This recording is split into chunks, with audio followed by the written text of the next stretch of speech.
Governo não resolve nada. Governo não resolve nada. Eu vou começar esse vídeo falando isso porque ao longo dele a gente vai entender por que essa afirmativa que eu estou fazendo faz muito sentido. Beleza? Então, sem mais delongas, essa imagem que vocês estão vendo aqui, ó, ela diz respeito muito a uma coisa que está acontecendo nos dias atuais online, né? As pessoas estão, teoricamente, utilizando o Bolsa Família para apostar. E aí está havendo um movimento exacerbado de gente querendo bater nessas bets. Mas a pergunta que não tem resposta é: quem está querendo bater nas bets?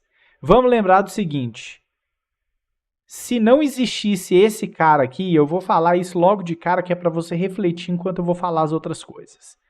Se esse cara aqui não existisse, você acha que esse cara aqui não ia apostar nesse outro cara aqui, ó?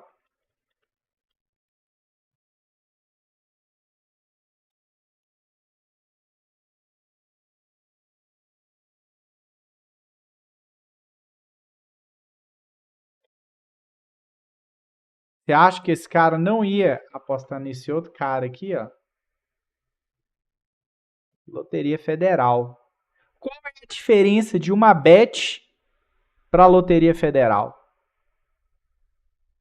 Uma é chancelada pela máfia estatal e a outra não. E estão querendo atacar as bets muito provavelmente porque não estão achando que estão ganhando tanto dinheiro quanto deveriam estar ganhando. Governos não estão nem aí para você. Beleza? Então, passado disso, agora eu vou responder aqui, ó. Esse post que está atrás de mim aqui. Esse post que está atrás de mim aqui, quem fez ele foi uma pessoa muito querida que eu conheço, respeito muito, tá? E aí eu vou comentar os pontos do post, beleza? E aí, olha só, eu vou comentar parágrafo a parágrafo para não ter problema. Então, nesse primeiro parágrafo aqui, né, que já especifica aqui, a indústria, né, de alimentícios, de varejo, está reclamando com o governo que o cara não está gastando mais dinheiro com a minha empresa. Então, o governo vai lá e destrói a outra empresa para que essa pessoa não possa ter dinheiro alocado nessa empresa e ela volte a gastar na minha empresa. Basicamente, olhando de um ponto de vista à margem do Estado, é isso que está acontecendo. Nós temos entidades privadas relevantes que têm influência política lá em Brasília, batendo na porta de deputados e senadores e usando a mídia patrocinando, porque nada, tudo é patrocinado, tá?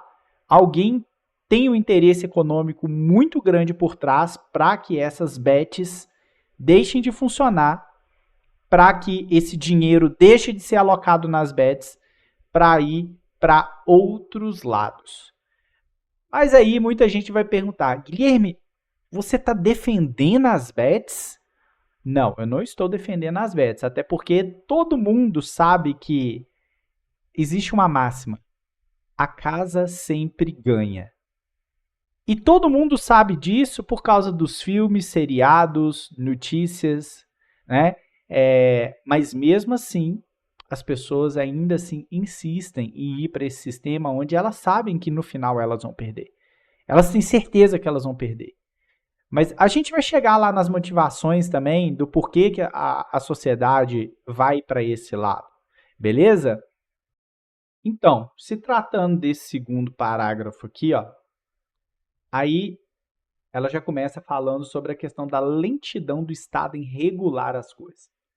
Vamos só deixar claro aqui o que é regulação estatal. Regulação estatal significa um conjunto de regras que vão fazer com que uma empresa possa ou não exercer uma atividade. Até aí, tá certo? Tá tudo bem? Teoricamente, sim. Só que o nosso Estado brasileiro, ele é quase que essencialmente corrupto por natureza. E aí, essas regulações estatais, elas são utilizadas para manutenção de monopólios. Eu vou usar uma outra indústria aqui para você entender como que funciona a regulação e como ela prejudica você que está assistindo esse vídeo, que não é dono de uma empresa multibilionária que faz parte desse oligopólio, na verdade, né? Desse monopólio pseudo privado, pseudo estatal. Essas regras hoje, por exemplo, do setor de petróleo e do setor bancário, são regras que são predatórias e impeditivas para que novas empresas possam se instalar no mercado e exercer a atividade econômica de exploração de petróleo, por causa das regras absurdas ambientais que tem, e por causa, no caso do setor bancário, por causa das garantias absurdas que tem. Muita gente vai chegar e vai falar assim, mas o que acontece? Se não regular, as pessoas vão perder dinheiro, elas vão ser roubadas, elas vão ser passadas para trás. As pessoas vão destruir o meio ambiente para ir lá e tirar petróleo de qualquer jeito. O que as pessoas não entendem porque elas estão vendidas, né, seduzidas por esse 171 estatal, é que ao regular alguma coisa, você está protegendo o indivíduo. Eu, por exemplo, eu sou um indivíduo, tá? Só que essa conversinha não funciona comigo. Por quê? A partir do momento que eles resolvem me proteger de uma coisa que eu nem pedi proteção, eles estão basicamente permitindo que poucas empresas possam atuar no mercado. E ao permitir que poucas empresas possam atuar no mercado, porque o custo jurídico e o custo estatal para começar a fazer uma operação no mercado privado é enorme. Eu chamo de custo estatal, porque você já tentou abrir um CNPJ aqui? Se você não tentou abrir um CNPJ nesse país, você leva tipo 180 dias, dependendo do que você vai fazer, ou às vezes até mais de ano, para o tipo de negócio que você vai exercer. Então, ou seja, você abre o CNPJ, isso é rápido. Só que, para conseguir as licenças do Estado, municipal, estadual e federal, é basicamente o inferno na Terra. Por que é o inferno na Terra? Porque são aqueles prazos que não funcionam para quem não tem contato dentro do governo. As taxas são predatórias. Imagina você 6 meses, 1 ano, pagando taxa, e você não pode vender um único real. Um único real. Por quê? Porque o Estado te proíbe de fazer aquilo enquanto você não tem todos os papeizinhos coloridos dele falando que você pode fazer essa determinada atividade econômica. Então é o seguinte, esperar uma regulação estatal para isso, eles só vão regular com um único intuito. Fazer você pagar mais caro ainda para apostar. Porque eles não vão proibir. A regulação estatal que eles vão fazer, com a desculpa de te proteger, é dar um jeito de aumentar a carga tributária em cima da atividade de aposta. Como eles já fizeram recentemente. Então, pedir a regulação estatal é o pior erro que todo mundo pode fazer. Qual é a melhor coisa que todo mundo pode fazer como indivíduo? Porque nós, da sociedade, dependemos uns dos outros para ajudar a sociedade a prosperar. E o comércio livre é a melhor forma da gente fazer uma sociedade prosperar. E como que a gente faz? A gente vai pedir o Estado para ir lá e proibir as bets? Não. A gente tem que começar a mostrar para as pessoas que existem outras formas dela ganhar dinheiro de forma segura, não cair golpe. E eu precisei do Estado fazer isso? Não. Eu só preciso exatamente conseguir acessar a pessoa de uma forma que construa um laço de confiança com ela, para eu deixar claro para ela que, olha, esse aí é um caminho que você só vai perder. Olha aqui, ó, tem essa evidência que são pessoas que jogaram e lá na frente perderam. Porque a casa tem uma programação, mesmo lá em Las Vegas, que é do tempo do arco da véia. Lá em Las Vegas, você começa ganhando. Para quê? Para disparar uma descarga de dopamina no seu cérebro, para você derramar dinheiro. Então, você vai derramar o dinheiro que você ganhou, você vai derramar o dinheiro que você levou e você vai derramar, talvez, o dinheiro que você não tinha para gastar do cartão de crédito, né? Com a aposta, se você não tiver controle sobre isso. Então, pedir a regulação estatal não vai resolver o problema. E eu garanto isso porque, olha aí, quanta regulação estatal a gente tem e as coisas não funcionam no nosso país. E também não funcionam em outros países de primeiro mundo. Por quê? O que faz com que uma sociedade pare de fazer uma determinada coisa é quando as pessoas começam a perder em demasia. Porque mesmo que ainda tenha um contingente grande de pessoas, o mundo ele é finito. Vai chegar um momento que todo mundo vai perder. E quando todo mundo tiver perdido, aí fala, mas a empresa ganhou, beleza. Só que a empresa ela matou a atividade fim dela, que é fazer com que as pessoas percam dinheiro. Fala assim, não, eu não vou apostar mais nisso, eu perdi dinheiro. Aí conta pro outro, e aí o contágio social vai fazer com que as pessoas parem de apostar. Como tudo no Brasil, tudo é momento também.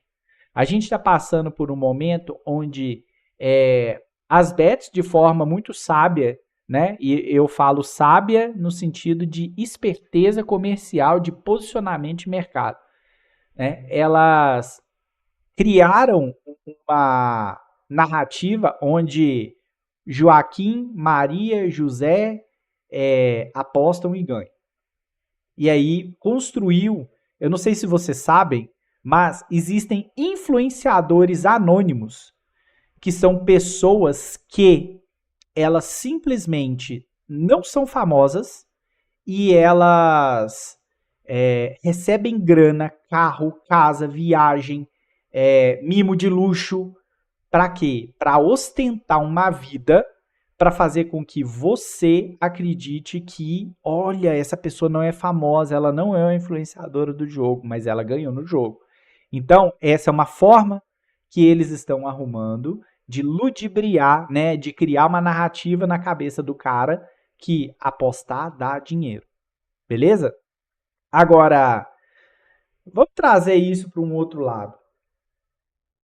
Você, quando vê alguém falando, eu fui lá no Tigrinho, apostei e ganhei, você se sente à vontade de ir lá botar o seu dinheiro? Talvez não, eu não me sinto. Alguém me obriga a ir lá e botar o meu dinheiro dentro da bet? Não. A decisão de me deixar influenciar ou não, ela é única e exclusivamente minha. Aí vai ter gente que vai falar, Guilherme, mas tem pessoas que são hipossuficientes. Existe alguém melhor do que você para decidir o que você faz com o seu dinheiro? Eu não conheço ninguém que sabe o que eu tenho que fazer melhor com o meu dinheiro do que eu. O governo tem essa mania de falar que eu sei cuidar do seu dinheiro melhor do que você mesmo. E aí é onde a gente esbarra no problema que as pessoas estão acreditando nessa narrativa de que o Estado vai resolver o problema das bets. O Estado não vai resolver o problema das bets porque as pessoas não querem que o Estado resolva. Algumas pessoas querem, com boa intenção, que o Estado faça uma intervenção, só que eu poderia dizer que chegam a ser até inocentes, achando que o Estado vai resolver algum problema. O Estado não resolve nada. E o Estado está aí há décadas, prometendo que vai resolver diversos problemas e não resolve problema nenhum. A gente tem décadas que trocam de governo. Vai resolver segurança, não resolve. Vai resolver o problema de saneamento, não resolve. Vai resolver o problema de asfalto, não resolve. Vai resolver o problema de hospital, não resolve. Vai resolver o problema de polícia, não resolve. Por quê? Porque eles são ineficientes. E a palavra lentidão aqui no texto, ela foi utilizada aqui, com muita sabedoria. Por quê? Porque, de fato, o Estado ele é lento porque ele é grande, ele é centralizador. Só existe um player que ganha mesmo quando você perde apostando no Tigrinho. O Estado. Porque, mesmo que pareça que não, mas o Estado cobra imposto de toda a grana que bate ali no Tigrinho. Então, indiretamente, quando você perde o seu dinheiro, você está dando o seu dinheiro para o Estado. E é por isso que o Estado não vai resolver o problema. Porque ele quer que você se ferre para você pagar mais imposto de forma indireta e você não ter ciência do que está acontecendo. É isso que o Estado quer. Então vamos mais para frente aqui. Quais seriam as estratégias para voltar a chamar a atenção desse público especial de geração Y e Z? Então, a estratégia certa é entender como é o comportamento de consumo dessas gerações e, mais do que isso, as empresas, os setores de marketing em si parece que estão com uma preguiça absurda de fazer pesquisas qualitativas. Aí, não, mas eu faço pesquisa. Fazer pesquisa quantitativa não te entrega o que de fato você tem que saber. Por exemplo, a Atari recentemente, dias atrás, lançou um jogo chamado Test Drive Solar Ground. E aí, qual foi o problema? O jogo em si está funcionando ok. O que não estava deixando o jogo funcionar ok é a estrutura de servidor. E aí, as pessoas começaram a ir no vídeo do Test Drive Solar Crown no YouTube e começaram a mandar comentário. Ou coloca o modo offline, eu quero jogar offline contra o computador, eu quero jogar offline contra o computador. E aí ficaram batendo nisso. A Atari resolveu? Não, por quê? Porque o setor de marketing, ele parece que ignora o que acontece na internet. A maioria dos setores de marketing das empresas de jogos são ideologicamente contra o que o público quer, porque o que interessa é o interesse pessoal deles, parece, né? E a gente vê que tem uma empresa que chama Sweet Baby Inc., que vai por esse lado. Vocês podem pesquisar sobre isso aí. Inclusive, ela é uma empresa que pratica chantagem para obrigar a imposição de pautas. Mas, voltando aqui ao cerne da questão, os setores de marketing, em grande quantidade, das empresas maiores parecem que têm preguiça de fazer pesquisa de fato qualitativa e quando fazem uma pesquisa qualitativa, se a pesquisa não vai com viés de confirmação do que as pessoas do setor gostariam que fosse, parece que resolvem engavetar e deixar lá. Eu falo isso por causa do Uber, por exemplo. O Uber faz pesquisa há muito tempo com todos os motoristas perguntando, né? Qual o seu nível de satisfação? E lá tem um monte de campo aberto para você responder. Assim, como é que você sabe disso, Guilherme? Porque eu já utilizei e ainda utilizo o Uber de vez em quando para andar como motorista de aplicativo. E aí lá, quando você vai responder a pesquisa, tem lá algumas perguntas que são de caráter quantitativo, são respostas objetivas, e você tem algumas perguntas que são de caráter qualitativo, que são as perguntas subjetivas que você responde com o texto lá dissertando. E aí, essas respostas dissertativas, né, da pesquisa qualitativa, eu já fiz uma pesquisa entre outros inúmeros motoristas e a grande maioria, por exemplo, não está satisfeito com diversas coisas acerca do modelo de precificação das corridas, não está satisfeito com o modelo de como o Uber trata a questão da segurança para com o motorista. Então, por exemplo, o cara pega lá e pede uma corrida e não é a pessoa, é uma outra pessoa que vai lá e comete um delito contra o motorista. Então, ou seja, parece que os setores de marketing ignoram totalmente essas pesquisas qualitativas, né? Alguns de vocês que vão assistir esse vídeo aqui talvez trabalhem com design de produto. E isso faz parte do nosso mundo, né? Eu, propriamente dito, eu trabalho com design de produto, mas muito pouco, porque eu trabalho muito mais com design de experiência e interface. Então, acaba de produto menos vezes que eu trabalho. Mas a gente tem aí essa questão que como que a gente resolve esse problema? Observe de forma qualitativa o público para você entender qual é o comportamento dele. Só assim você vai conseguir acessar com profundidade as motivações reais desse público para poder chamar a atenção deles e conseguir capturar a atenção deles de acordo com os desejos mais profundos que eles têm. É assim que você resolve esse problema, tá? Nesse parágrafo aqui, ó, de cima, que fala aqui, né, sobre o comportamento do consumidor, que foram algumas das coisas que eu falei agora, que os setores de marketing estão ignorando isso de forma absurda, né? Trazer as estratégias de UX otimizadas, elas fazem muito sentido para melhorar a retenção. Agora, eu já passei por algumas situações em que não é só necessário repensar as campanhas de marketing, é necessário talvez repensar até mesmo o produto. Porque as pessoas, muitas vezes, ela tem lá um determinado produto, um serviço, e ela coloca toda a pressão em cima das campanhas de marketing como se fosse resolver o problema. Gaste, invista energia em fazer pesquisa, benchmark de mercado para você saber se realmente vale a pena eu botar esforço na evolução desse produto e serviço e também botar esforço de marketing, verba de marketing de guerrilha e etc. Aqui, será que vale a pena isso? Né? A questão da gamificação é uma coisa que ela já está batida no Brasil da forma como é. Né? A gente vê aí diversas coisas tentando gamificar, só que qual é o problema desses profissionais que tendem a querer gamificar? As empresas, eu não vou falar dos profissionais, falar dos profissionais seria errado, mas as empresas de forma não sábia, elas colocam pessoas que não entendem o que é uma jornada de jogo. De fato, sabe? Você sentar num videogame e jogar, abrir um celular e jogar alguma coisa, não te torna um especialista em gamificação. Aquilo ali, você está sendo alvo de alguma coisa que foi pensado com muito mais profundidade. Muito mais profundidade. E aí você talvez vai falar assim, quem que é esse cara para falar isso? Eu estudei desenvolvimento de jogos na Universidade FUMEC, e lá eu aprendi diversas coisas sobre gamificação.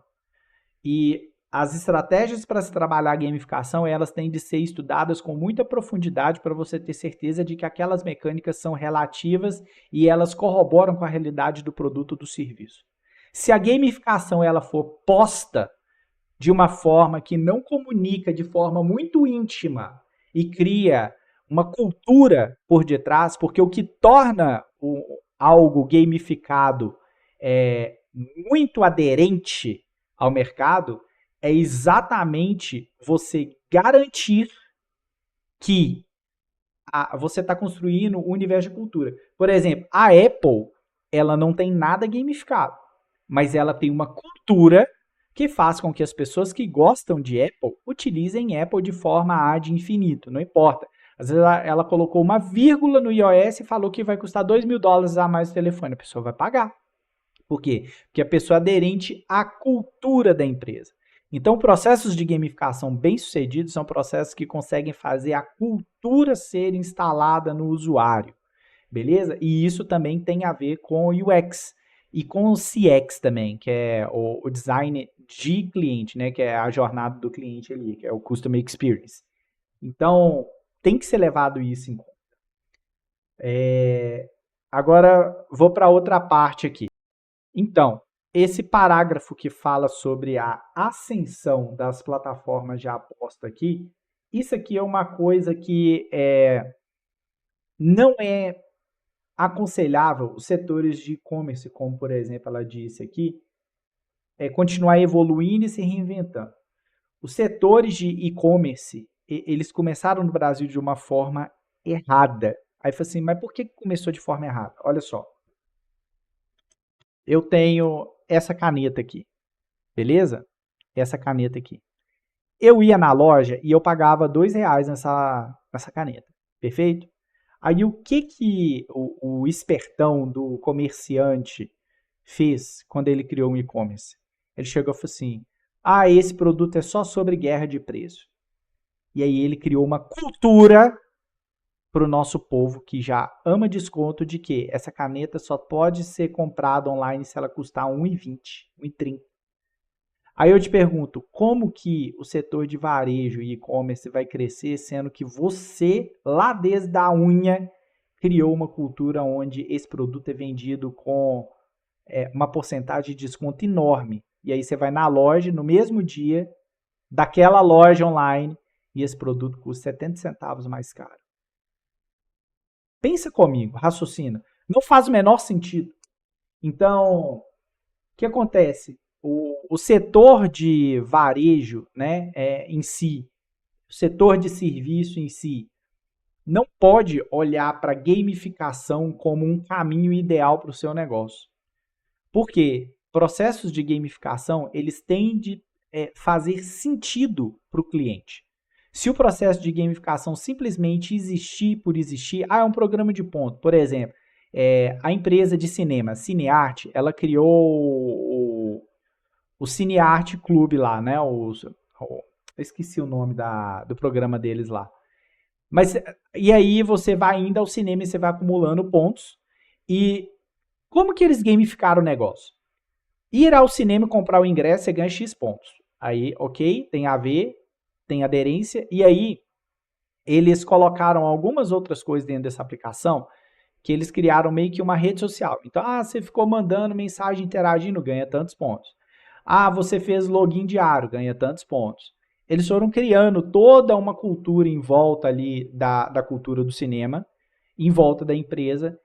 Para quê? Para fazer estimular o cara a consumir os conteúdos que estão ali, porque quando marketing, uma coisa que é muito errada, muita gente fala assim, você tem que melhorar o seu marketing digital porque é a sua máquina de venda. Isso é um erro, mas um erro abissal. É um erro abissal. Porque marketing é sobre seu posicionamento no mercado. Pode incutir em gerar vendas? Pode e deve, só que você tem que construir relacionamento, tá? Não sei se vocês que estão vendo esse vídeo aqui conhecem Philip Kotler. Eu leio muito Philip Kotler, compro muitos os livros.